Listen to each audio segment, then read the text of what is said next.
শুরুতে জানিয়ে দেব কোটা আন্দোলনকারীদের সহিংসতা থেকে রক্ষা করার আহ্বান জাতিসংঘের। জানিয়ে দেব পশ্চিম তীরে 28 ফিলিস্তিনিকে গ্রেফতার করল ইসরায়েলি বাহিনী। এদিকে চীন সীমান্তে 5 ভারতীয় সেনা নিহত। জানিয়ে দেব করোনায় আক্রান্ত হলেন জো বাইডেন। এছাড়া রয়েছে হিজবুল্লাহ সামরিক ঘাঁটিতে ইসরায়েলের হামলা। সর্বশেষ জানিয়ে দিব হত্যা চেষ্টার পরও ডোনাল্ড ট্রাম্পের কণ্ঠে ঐক্যের ধ্বনি। কোটা আন্দোলনকারীদের সহিংসতা থেকে রক্ষা করার আহ্বান জাতিসংঘের। কোটা সংস্কারের দাবিতে আন্দোলনরত শিক্ষার্থীদের যে কোনো ধরনের সহিংসতা থেকে রক্ষার জন্য বাংলাদেশ সরকারের প্রতি আহ্বান জানিয়েছে জাতিসংঘ। তারা বলেছে শান্তিপূর্ণ প্রতিবাদের অধিকার নিশ্চিত করা উচিত বাংলাদেশ সরকারের।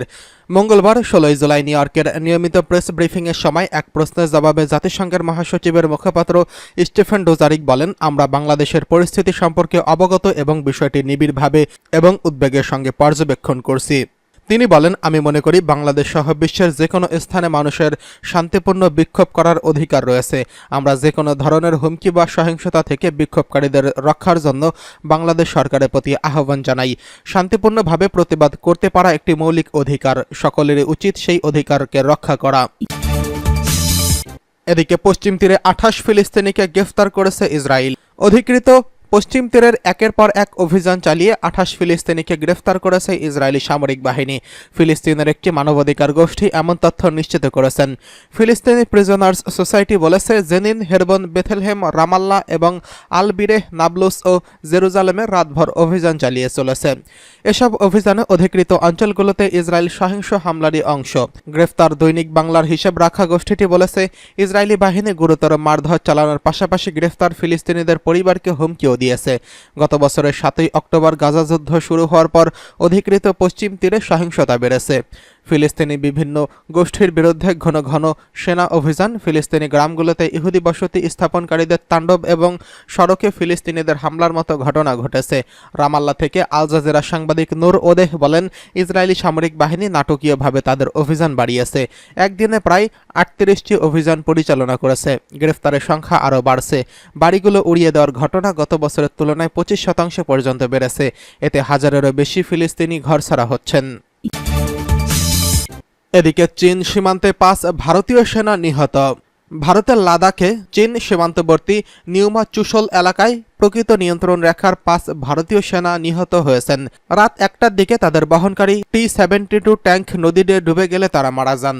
প্রতিবেদনে বলা হয়েছে, লাদাখের লেহের দৌলত বেগ আলদি এলাকায় রাতে সেনা মহড়ার মধ্যে বেদি নামের একটি এলাকার নদী পার হতে গেলে এই দুর্ঘটনার ঘটনা ঘটে। ওই 5 সেনা একটি ট্যাঙ্কের ভেতরে ছিলেন।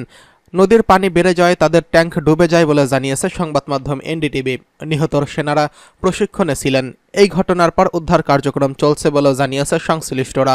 প্রতিরক্ষা কর্মকর্তা এএনআইকে বলেছেন, ঘটনার সময় ট্যাঙ্কের ভেতরে একজন জেসিও এবং 4 জন জওয়ান সহ 5 জন সৈন্য ছিলেন। নিহত একজনের সন্ধান মিলেছে, বাকিদের খোঁজে অনুসন্ধান চলছে। ভারতের প্রতিরক্ষা মন্ত্রী রাজনাথ সিং 5 সেনার মৃত্যুতে গভীর শোক প্রকাশ করেছেন। মাইক্রোব্লগিং ওয়েবসাইটে এক্সে তিনি লিখেছেন, লাদাখে তা একটি নদী পেরিয়ে ট্যাঙ্কে যাওয়ার সময় দুর্ভাগ্যজনকভাবে দুর্ঘটনায় আমাদের 5 সাহসী ভারতীয় সেনার প্রাণহানির ঘটনায় গভীরভাবে দুঃখিত। আমরা তাদের ভুলব না। বীর সৈনিকদের শোকাহত পরিবারের প্রতি আমার আন্তরিক সমবেদনা জানাচ্ছি। এই শোকের সময় জাতি তাদের পাশে আছে। উল্লেখ্য, গত বছরের লেহ জেলার কিরিয়ারির কাছে সেনাবাহিনীর একটি ট্রাক রাস্তা থেকে ছিটকে গভীর খাদে একজন জেসিও সহ 9 জন ভারতীয় সেনা প্রাণ হারিয়েছেন। এদিকে ফের টানা তৃতীয়বারের মতো করোনায় আক্রান্ত হলেন জো বাইডেন। মার্কিন প্রেসিডেন্ট জো বাইডেন করোনা ভাইরাসে আক্রান্ত হয়েছেন। হোয়াইট হাউস জানিয়েছে, প্রেসিডেন্টের মধ্যে কোভিড-19-এর মৃদু লক্ষণ দেখা দিয়েছে। প্রেস সেক্রেটারি জন পিয়ার বলেছেন, মার্কিন প্রেসিডেন্টের টিকা দেওয়া হয়েছে। এর আগেও তিনি 2 বার করোনার আক্রান্ত হয়েছিলেন। 81 বছর বয়স্ক বাইডেন বুধবার সকালে লাস ভেগাসে তার সমর্থকদের সাথে সাক্ষাৎ করেছিলেন। তাদের সাথে তিনি কথাও বলেছেন। তবে বিকেলে তিনি তার বক্তৃতা প্রদান সহ সকল কর্মসূচি বাতিল করেন। আগামী নভেম্বরে প্রেসিডেন্ট নির্বাচনে তিনি ডোনাল্ড ট্রাম্পের মুখোমুখি হচ্ছেন। এর আগে গত জুনে ট্রাম্পের সঙ্গে বিতর্কের খুবই খারাপ করার পর প্রতিদ্বন্দ্বিতা থেকে সরে দাঁড়ানোর জন্য তার উপর চাপ সৃষ্টি করা হয়। শীর্ষস্থানীয় অনেক ডেমোক্র্যাট মনে করছেন তার পক্ষে ট্রাম্পকে হারানো সম্ভব নয়। প্রেস সেক্রেটারি মনে করেন, প্রেসিডেন্টের পরিকল্পনা করেছেন তিনি ডেলওয়ারের তার বাড়িতে নিঃসঙ্গ অবস্থায় থাকবেন। ওই অবস্থাতে তিনি তার সাফল্য ও সকল কর্তৃত্ব পালন করবেন।